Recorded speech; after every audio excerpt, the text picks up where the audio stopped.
Do you ever wish you were running against Donald Trump? Does he ever wish you could climb in there? I saw the vice president said he wanted to fight him the other day. You know, I think Hillary's doing just fine. I'm enjoying campaigning on her behalf and also campaigning for Senate and House candidates because, look, we joke about Donald Trump, but I do think that part of the reason you've seen Michelle passionate in this election, yes, part of the reason that we get involved as much as we have is not just because we think Hillary's going to be a great president, but it's also because there is something qualitatively different about the way Trump has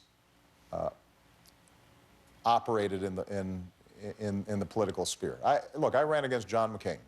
I ran against Mitt Romney. Obviously, I thought that I could do a better job. But they're both honorable men.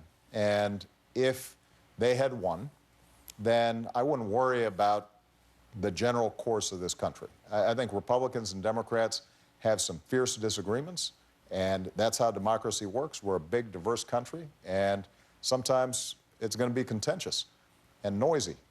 But what we haven't seen before, I think, is somebody questioning the integrity of elections and the will of the people. What we haven't seen before, I think, is a politics based on putting down, in very explicit terms, Muslim Americans who are patriots, or describing women, not in terms of their intellect and their character, but on a 1 to 10 score. And you know, at a certain, regardless of what your political preferences are and your policy preferences, there is a certain responsibility and expectation in terms of how you behave, how you present yourself. It doesn't mean that... I've heard this speech before, believe me. It doesn't mean that you're perfect. No, I didn't mean from you. I meant by guidance counselors to me.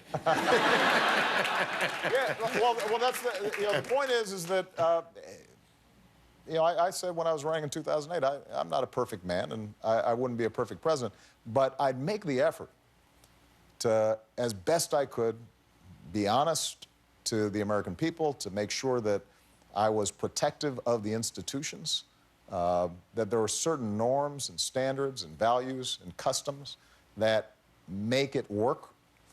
And if you are willing to say anything and do anything, even when it undermines everything that's been built by previous generations, you know, that's a problem. And that's why I take this election very seriously.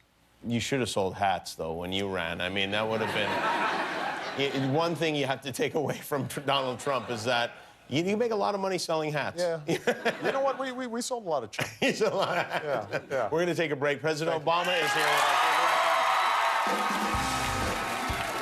Thanks for watching. If you like that, subscribe to our YouTube channel for all the latest videos. And if you didn't, subscribe anyway. It's free. Who cares?